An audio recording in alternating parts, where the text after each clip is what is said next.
안녕하세요. 신약 성경 통독 특강에 오신 여러분들을 주님의 이름으로 환영하고 축복합니다. 저는 광명 공동체를 섬기고 있는 송석근 목사입니다. 이제 여러분들과 함께 4주 동안 신약 성경을 통독하려고 합니다. 상반기에는 코로나19로 인해서 비전 통독을 진행하지 못했습니다. 그래서 하반기에는 이제 온라인으로 비전 통독을 진행하려고 합니다. 그렇지만 이번 여름방학 또 특강을 또 통해서 이제 신약 성경만 우리가 4주 동안 통독을 했으면 좋겠다는 생각을 가졌습니다. 여기에는 저희 광명 공동체뿐만 아니라 또 다른 공동체 분들도 많이 참석하신 것으로 알고 있습니다. 환영하고 축복하고요. 우리 모두 이번에 여름 특강을 통해서 신약 성경을 또 통독하고 또 그것이 굉장히 또 이 무더운 여름 뜻깊은 그런 의미가 있다고 생각을 합니다. 저는 이 신약 성경 통독을 통해서 여러분들에게 가르치는 입장보다는 그냥 안내자, 가이드의 역할을 감당하려고 합니다.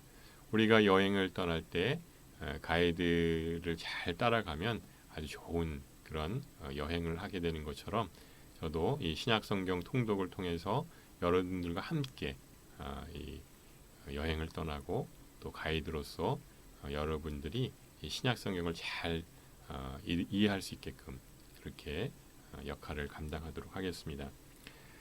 사실 성경 통독은 성경 공부와는 다릅니다. 성경 공부라고 하는 것은 어떤 한 책을 아주 세밀하게 자세하게 살펴보고 또 분석하는 것들이 필요하지만 성경 통독은 그냥 자기 힘으로 끝까지 잘 읽어내는 것입니다. 성경 통독을 하다 보면 이렇게 막히는 부분이 있습니다. 잘 이해가 안 되는 부분도 있는데요. 그러면 우리는 이제 본능적으로 그것을 알려고 이렇게 노력을 하죠. 하지만 이제 그러다 보면 성경 통독을 온전히 다 할 수가 없게 됩니다. 그래서 비록 이해하지 못하는 부분이 있다 할지라도 그냥 멈추지 마시고 끝까지 읽어 나가시는 것. 그런 훈련을 하시다 보면 잘 이해하지 않은 부분들도 나중에 깨닫게 됩니다. 왜냐하면 성경은 바로 하나님의 감동으로 되어 있는 것이고요. 또 성령님께서 우리가 이해되지 않은 부분들을 깨닫게 해주십니다. 중요한 것은 우리가 성경 말씀을 항상 가까이 하고 또 읽고 묵상함으로 인해서 나중에 내 안에 하나님 말씀으로 가득 차게 되면 성령님께서 그 말씀을 깨닫게 해주시는 그런 놀라운 그런 은혜들을 우리가 경험하게 되는 것입니다. 그래서 저는 가이드 역할을 감당하려고 하고요. 또 그것은 이 성경의 구조를 세우는 것입니다. 어떤 분들은 이렇게 이야기합니다. 성경을 열심히 그냥 읽었는데 읽고 나니까 남는 게 하나도 없다라고 하시는 분들이 있습니다. 그것은 무작정 읽기 때문에 그렇습니다. 성경의 구조를 먼저 세우고 또 그 프레임을 가지고 성경을 읽게 되면 성경을 훨씬 더 잘 이해할 수가 있게 됩니다. 그래서 저는 이 성경 구조를 세우는 그런 일을 여러분들을 통해서 도와드리도록 하겠습니다. 또 공동체 조장님들은 매일 이제 그 일정한 분량을 또 성경을 잘 읽을 수 있게끔 그렇게 도와주시는 역할들을 합니다. 그래서 저희 공동체는 이제 조장님들이 이 순장님들이 조장 역할을 감당하시고요. 또 우리 순원들이 같이 읽게 됩니다. 또 다른 공동체 지체들은 우리가 이렇게 조별로 편성을 하지 않지만 이 동영상을 들으시고 또한 또 필요한 자료가 있으시다고 한다면 이메일 주소를 제 이메일 주소로 보내주시면 제가 그 필요한 자료들을 보내드리고요. 또 만약 카톡방에서 같이 이번에 읽고 싶다 한다고 그러면 요청을 하시면 조편성을 해드리도록 하겠습니다. 그래서 우리가 합력해서 우리가 함께 우리가 완독하는 그런 기쁨과 은혜를 나누었으면 좋겠습니다. 이제 4주 동안 이제 신약 성경을 통독하게 될 것입니다. 매일 일정한 분량의 성경을 읽게 되는데요. 대략 한 30분 정도 또 장수로 따지면 한 10장 내외 정도 될 것입니다. 그래서 매일 일정한 시간과 또 일정한 장소를 정해서 읽으시는 게 가장 바람직하고요. 그것이 어려우시다고 한다면 이렇게 핸드폰에 성경 통독 파일을 저장하셔서 뭐 출퇴근길이나 아니면은 뭐 직장에서 쉬는 시간에 읽으셔도 무방합니다. 그렇게 매일 읽어 나가시면 어느 순간인가 이제 성경이 이제 아주 가까이 오게 될 거고요. 또 성경에 대해서 친숙하게 이렇게 여기게 될 것입니다. 중요한 것은 뭐 한 번 읽었다고 끝나는 것이 아니라 이제 계속 읽게 되면 성경과 친숙하게 되고요. 이제 그렇게 되면 이제 성경을 읽는 그런 일정한 습관들이 붙여지게 될 것입니다. 그래서 중요한 것은 성경을 내 힘으로 읽어내는 것입니다. 그런데 사실 혼자 힘으로 처음에는 읽는 것이 그렇게 만만치가 않습니다. 그래서 우리가 이렇게 함께 모여서 공동체를 이루어서 읽어 나가면 서로 이제 격려도 되고 또 힘이 되면서 또 자기도 모르게 성경을 이렇게 완독하는 기쁨을 누리게 될 것입니다. 그럼 이제 신약 성경을 통독하는 방법을 알려드리도록 하겠습니다. 먼저 여러분들이 성경 통독을 하기 전에 신약 성경에 대한 구조와 또 설명들을 들으시면 통독하시기 훨씬 쉽습니다. 그래서 제가 한 30분 정도 이제 요약해서 설명을 드리도록 하겠습니다. 그래서 잘 들으시고 통독을 하시면 좋겠습니다. 또 이제 조별로 이제 편성이 이제 되시게 되면 이제 매일 일정한 분량을 읽고 이제 나는 다 읽었습니다 하면서 이 딸기 이모티콘을 이제 올립니다. 그래서 이제 단톡방에 딸기 이모티콘을 올리면 조장님은 우리 조원들이 이렇게 그 분량대로 성경을 읽었구나 하는 것을 알게 되고요. 또 이제 딸기 이모티콘이 이제 올라가지 않은 경우도 있습니다. 뭐 갑자기 일이 생겨서 밀리거나 또 어려운 일이 있을 때는 이제 조장님들이 또 그 격려해 주시고 또 잘 읽을 수 있게끔 그렇게 리드해 주실 것입니다. 그렇게 하다 보면 이 조별로 한 분도 나고 되지 않고 전부 성경을 이제 완독하게 될 것입니다. 여기에 참석하신 모든 분들이 중간에 포기하지 않으시고 끝까지 완주하시는 그런 기쁨을 누리시기를 바랍니다.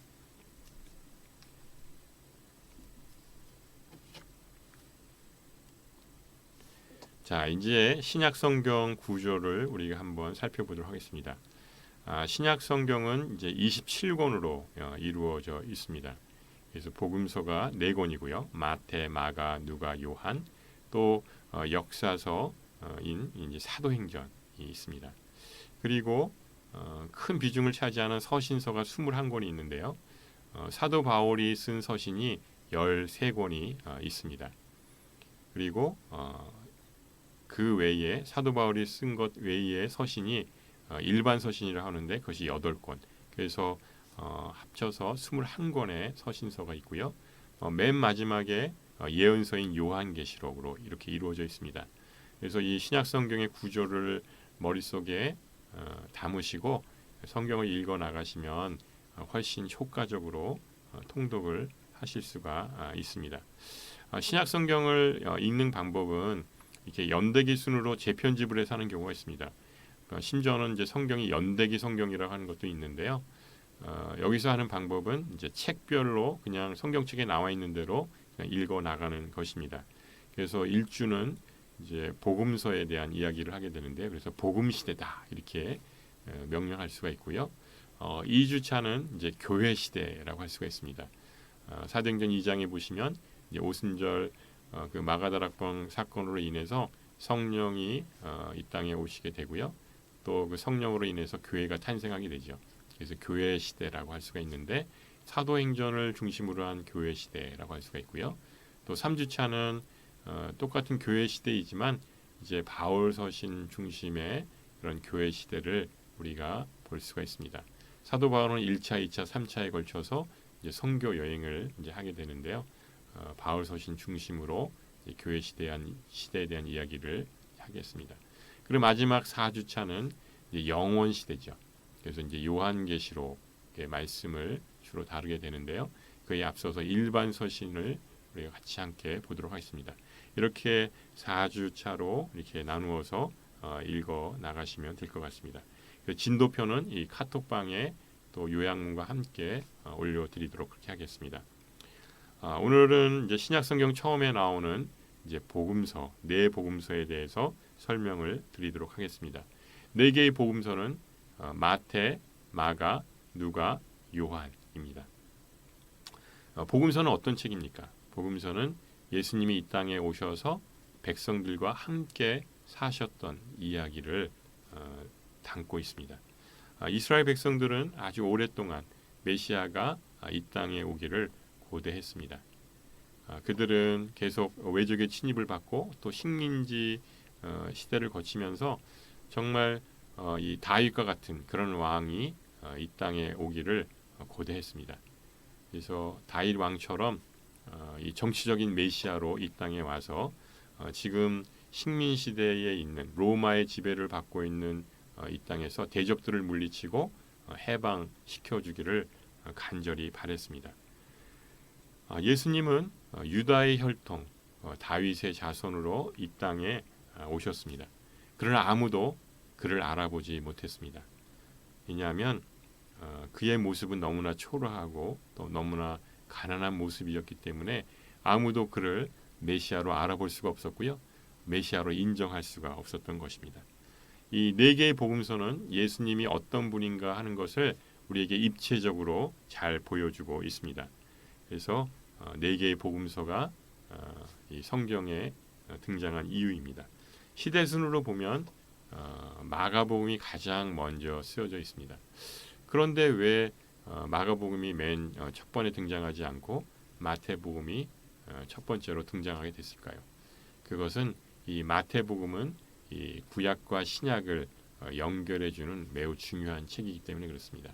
왜냐하면 이 마태복음은 이 구약 시대 때 많은 선지자들과 또 많은 사람들이 예언했던 그 메시아가 바로 예수 그리스도라고 하는 것을 우리에게 나타내 주고 있기 때문에 그렇습니다. 이 마태복음에 보시면 이 구약의 말씀들이 하나하나 성취되는 것을 보게 됩니다. 그래서 이사야서 7장 14절에 나와 있는 말씀이 바로 이 신약 시대 마태복음 1장 23절에 등장합니다. 제가 읽어보겠습니다. 보라, 처녀가 잉태하여 아들을 낳을 것이요 그의 이름은 임마누엘이라 하리라. 그러니까 여기서 말하는 바로 그 임마누엘이 바로 예수 그리스도를 말하고 있고요. 이 구약의 말씀이 신약 시대에 성취되는 것을 보여주고 있습니다. 또 미가서 5장 2절 말씀이 마태복음 2장 6절 말씀으로 성취됩니다. 제가 읽어보겠습니다. 또 유대 땅 베들레헴아 너는 유대 고을 중에 가장 작지 아니하도다. 내게서 한 다스리는 자가 나와서 내 백성 이스라엘의 목자가 되리라. 결국 예수 그리스도가 베들레헴 땅에서 태어난다고 하는 것을 무려 700년 전에 이렇게 예언하고 있는 말씀입니다. 이 말씀이 하나하나 성취되는 것을 보게 됩니다. 그러니까 이 구약과 신약 전체가 다 예수 그리스도를 나타내고 있습니다. 특별히 구약의 말씀들이 신약에서 하나하나 성취되는 것을 우리가 보게 되는데요. 그래서 우리가 구약의 말씀을 잘 읽어야 하는 이유가 되는 것입니다. 이제 마태복음 살펴보도록 하겠습니다. 마태복음의 구조는 먼저 이 족보로 처음에 시작을 하죠. 그래서 처음 마태복음을 읽을 때 이 족보에 나와 있는 말씀들이 계속 연이어져서 나와서 지루하기도 하고 재미없어 합니다. 하지만 이 족보는 바로 예수 그리스도가 다윗의 혈통으로 나신 분이라고 하는 것을 우리에게 보여주고 있는 것입니다. 그래서 이 족보에 보시면 아브라함을 거쳐서 다윗과 또 다윗을 거쳐서 예수 그리스도까지 이어지는 이 족보를 우리가 볼 수가 있는데요. 이 14대씩 끊습니다. 그래서 아브라함서부터 다윗까지 14대, 다윗서부터 바벨론 포로 시대까지 14대, 또 바벨론 포로 시대서부터 예수 그리스도까지 14대 이렇게 끊습니다. 물론 이 14대가 딱 이렇게 숫자로 맞지는 않지만 이 편집 의도는 바로 이 다윗의 숫자가 14이기 때문에 그렇습니다. 이 14는 바로 다윗을 상징하는 숫자이죠. 그래서 예수 그리스도가 바로 다윗의 자손으로 이 땅에 오셨다고 하는 것을 우리에게 나타내고 있습니다. 또 이 구약의 말씀들이 하나하나 성취되는 것을 마태복음을 통해서 우리에게 보여주고 있습니다. 이 마태복음의 주제는 바로 천국 복음이라고 할 수 있습니다. 천국 복음은 바로 이 하나님의 나라라고 할 수가 있는데요. 이 천국과 하나님의 나라의 개념은 같습니다. 그럼에도 불구하고 천국이라고 하는 단어를 쓰는 이유는 이 마태복음의 독자가 바로 유대인이기 때문에 그렇습니다. 유대인들은 이 여호와 하나님이라고 하는 말을 입에 담는 것을 굉장히 불경스럽게 생각을 했습니다.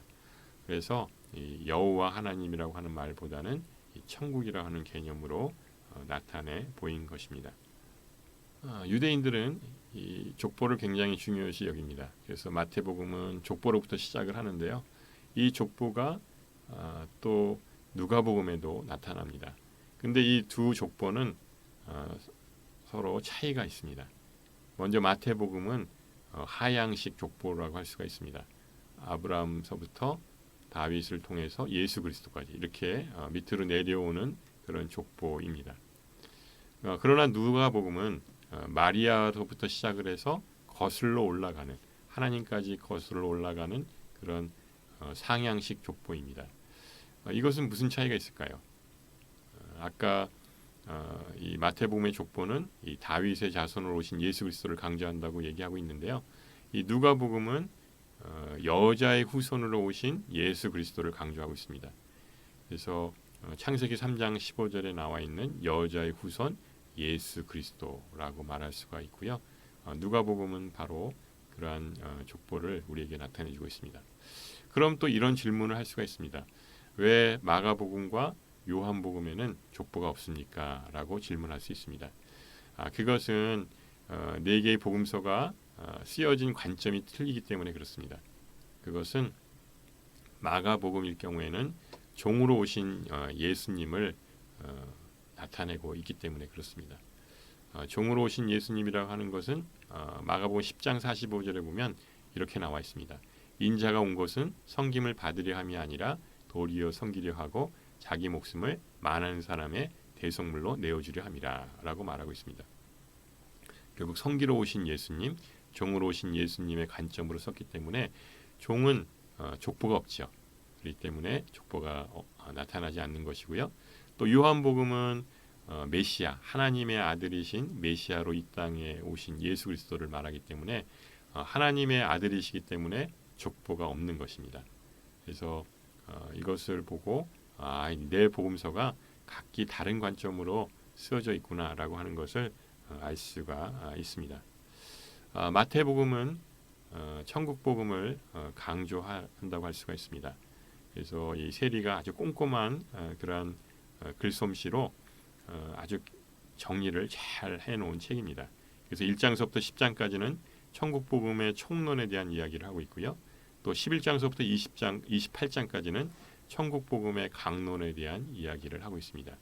그래서 세부적으로 살펴보시면 5장서부터 7장까지는 산상수훈에 대한 이야기가 나와 있습니다. 그리고 8장에는 이 병자들을 고친 이야기가 같이 이렇게 모여 있습니다.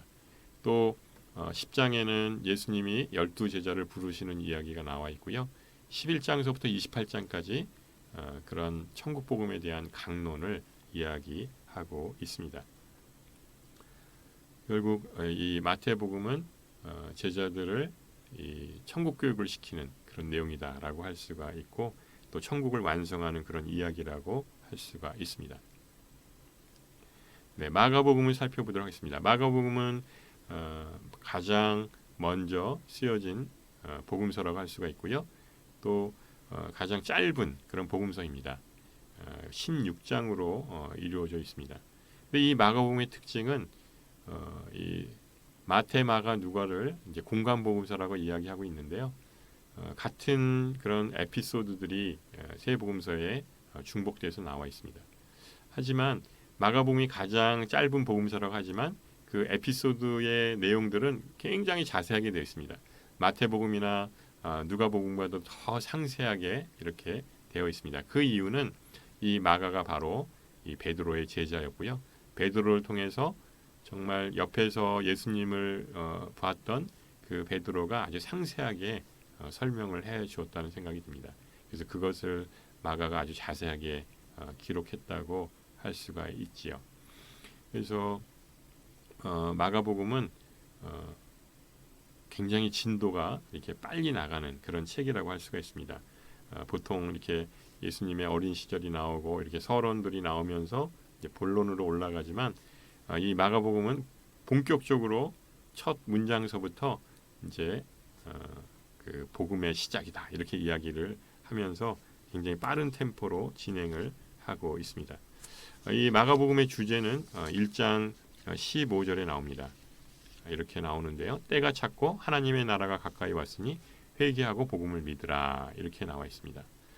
결국 지금은 때가 찬 때고 하나님의 나라가 가까이 와서 너희들은 회개하고 또 복음을 믿어야 한다라고 이렇게 선포하고 있는 것을 봅니다. 또 제가 이 마가복음에서 꼭 드리고 싶은 말씀은 바로 14장 51절 52절 말씀입니다. 이렇게 나와 있습니다. 한 청년이 벗은 몸에 혼니부를 두르고 예수를 따라가다가 무리에게 잡힘에 혼니부를 버리고 벗은 몸으로 도망하니라. 너무 뜬금없는 이야기가 중간에 나오고 있습니다. 그 앞뒤 맥락으로 보면 정말 이 이야기의 주인공이 누구인지 알 수가 있는데요. 그것은 바로 이 책을 쓴 마가라고 하는 것을 알 수가 있습니다. 이 알몸의 청년이 바로 마가 자신을 이야기하고 있습니다. 그럼 왜 이 부끄러운 이야기를 여기에다가 집어넣었을까요? 그것은 바로 이제 앞에 보시면 예수님이 이제 붙잡혀서 십자가에 달리시기 일보 직전입니다. 그때 제자들이 그 모습을 보고 뿔뿔이 흩어져 다 도망을 갑니다. 한 명도 남김없이 심지어는 베드로조차도 호언장담했지만 그 무리들에게 붙잡히시는 예수님의 모습을 보고 그냥 두려워서 도망을 갑니다. 그런데 이 마가도 마찬가지로 자기의 부끄러운 모습을 보이면서 제자들과 같이 자기도 예수님을 버리고 도망갔다고 하는 것을 고백하고 있는 것입니다. 그렇지만 이 마가는 나중에 바울을 도와서 선교 여행을 하면서 제자로서 역할을 감당하게 되는데요. 물론 여기서도 실수가 있었습니다. 바울과 같이 1차 선교여행을 갔을 때 그가 너무 힘들어서 중간에 그냥 돌아온 적이 있었습니다. 바울은 이것을 보고 마가를 데려가지 않으려고 합니다. 그래서 2차 선교여행 때는 데려가지 않겠다라고 이야기를 하지만 이 바나바가 한번 봐달라고 이렇게 얘기를 하죠. 그럼에도 불구하고 바울이 완강하게 반대를 하니까 결국 둘이 다투게 되고요. 그래서 결국 뿔뿔이 흩어져서 선교여행을 하게 됩니다. 바울은 신라와 함께 선교여행을 떠나고요. 또 바나바는 자기 조카인 이 마가를 데리고 선교여행을 떠납니다. 물론 분란이 일어났지만 선교의 지형이 더 넓혀지는 그러한 합력의 선을 이루시는 하나님의 그 경륜과 섭리를 여기서 볼 수 있게 됩니다. 비록 이렇게 실수가 많고 또 실패한 인생처럼 보이는 것이 마가였지만 결국 마가는 끝까지 예수 그리스도의 제자로서의 사명을 감당합니다. 사도 바울이 디모데후서 3장 11절에 이렇게 기록하고 있습니다. 연약한 그 마가를 결국 바울 만년에 이렇게 데려오라고 만나고 싶다고 이야기합니다. 그는 나에게 유익한 자다라고 이렇게 이야기를 하고 있습니다. 이것을 보면서 바로 이 마가의 모습이 바로 우리의 모습이 아닌가 다시 한번 돌아보게 되고요. 연약한 우리를 주님의 제자로 만드시고 완성시키는 분이 바로 우리 예수님이라고 하는 것을 알 수가 있습니다. 이제 누가복음을 살펴보도록 하겠습니다. 누가복음은 바로 이 사도행전의 저자인 이 누가가 기록한 책입니다. 그래서 보통 누가행전이다 이렇게 이야기를 하는데요. 이 누가복음과 사도행전은 같은 이렇게 맥락의 책이라고 할 수가 있습니다. 그래서 이 누가복음은 이 구속사적인 관점으로 기술되었다고 얘기하는데요. 이 말씀은 이 누가복음은 전개 방식이 다른 이 마태복음이나 마가복음과 다릅니다. 이 두 복음서는 예수님이 이렇게 갈릴리서부터 예루살렘까지 세 번을 이렇게 방문하는 이야기를 쓰고 있는데요. 이 누가복음은 초지일간 이 갈릴리에서부터 사역을 시작을 해서 예루살렘을 향해 계속 전진하는 그런 모습을 볼 수가 있습니다. 그래서 가장 구속사적인 관점으로 쓴 것이 바로 이 누가복음이라고 할 수가 있고요. 또 누가복음은 친구로 오신 예수님을 묘사합니다. 예수님은 친구로 오셔서 잃어버린 죄인을 회개시키러 오셨다라고 말하고 있죠. 그래서 누가복음 15장에 보면 바로 잃은 양의 비유가 나오죠. 99마리의 양보다 잃어버린 한 마리의 양을 더 소중히 여기시는 그 예수님의 마음을 나타내고 있고요. 또 잃은 드라크마 이야기, 또 유명한 바로 이 탕자의 비유가 이 바로 15장에 나와 있습니다. 또 가장 이 하이라이트인 이 19장에는 바로 삭개오 이야기가 나오고 있죠. 바로 이 삭개오 이야기를 통해서 이 죄인들을 회개시키러 오신 그 예수님의 모습을 가장 잘 나타내고 있다고 할 수 있습니다. 또 성령 사역을 강조합니다. 그래서 오순절 성령 강림 사건이 사도행전 2장에 나오는데요. 그것과 같이 연결해서 이 누가복음에는 이 성령님의 사역을 아주 많이 강조하고 있습니다. 또 증인이라고 하는 이제 이야기를 하고 있는데요. 이 증인의 복음이 바로 이 누가복음이다라고 할 수가 있는데, 증인은 법정에서 자기가 보고 들은 것을 그대로 가감 없이 전하는 것이죠. 그러니까 예수님의 그 십자가의 사건과 또한 부활을 본 그대로 또 들은 그대로 그들이 나타내는 것, 그것이 바로 증인의 사역이고요.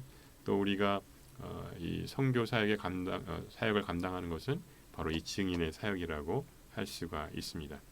그래서 우리를 위해서 십자가에 달려 죽으시고 또 3일 만에 부활하셔서 우리의 주님이 되셨다는 사실을 사람들에게 그대로 전하는 것입니다.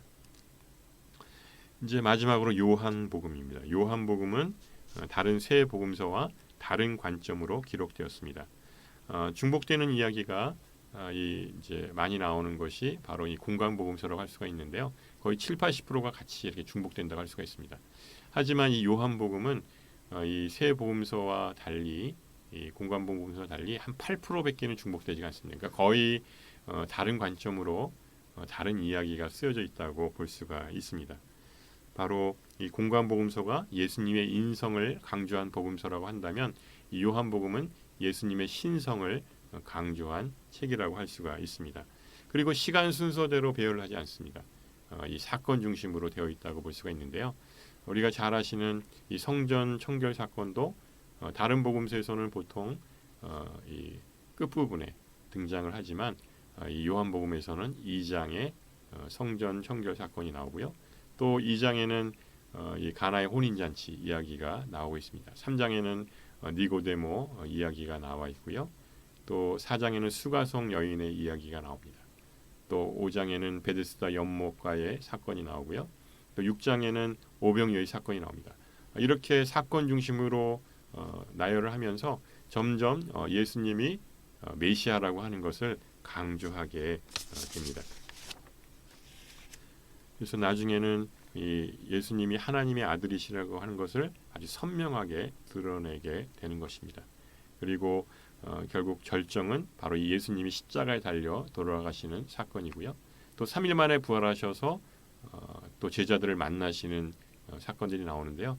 아마 복음서 중에서는 가장 부활에 대한 이야기를 아주 상세하게 기록했다고 할 수가 있습니다.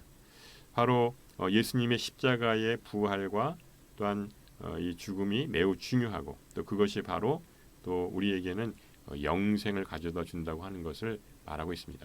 그래서 요한복음은 영생의 복음이라고 우리에게 말해주고 있고요. 또 그렇기 때문에 이 영생의 복을 우리에게 나타내주고 있습니다. 마지막 이 슬라이드는 이 네 개의 복음서를 구속사적인 주제와 특징으로 이렇게 정리를 한 것입니다. 그래서 이것을 참고하셔서 성경을 통독해 나가시면 큰 도움이 되리라 생각이 듭니다. 예수님은 짧은 3년간의 공생애를 통해서 세상을 변혁합니다. 결국 복음서는 이렇게 세상을 바꿔놓기 위해서 12명의 제자들을 훈련시킨 내용이라고 할 수가 있습니다. 물론 예수님의 행적을 나타내는 책이지만 또 한편으로는 예수님의 12 제자들을 훈련시킨 그런 내용이라고 할 수가 있습니다. 예수님의 12 제자들이 세상을 바꾸어 놓습니다. 그래서 이 복음서는 예수님이 이 땅에서의 삶을 통해서 우리에게 바로 예수님의 제자가 되기를 원하신다고 할 수가 있습니다. 이번 한 주간 이 복음서를 읽으시고 또 많은 은혜를 받으시길 바랍니다. 좀 분량이 많은데요.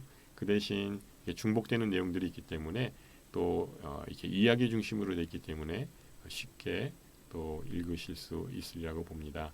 그래서 한 주간 말씀 가운데 거하셔서 정말 은혜 받으시고 또 그렇게 함으로 인해서 한 주간 승리하시는 삶을 사시기를 주님의 이름으로 축원합니다. 감사합니다.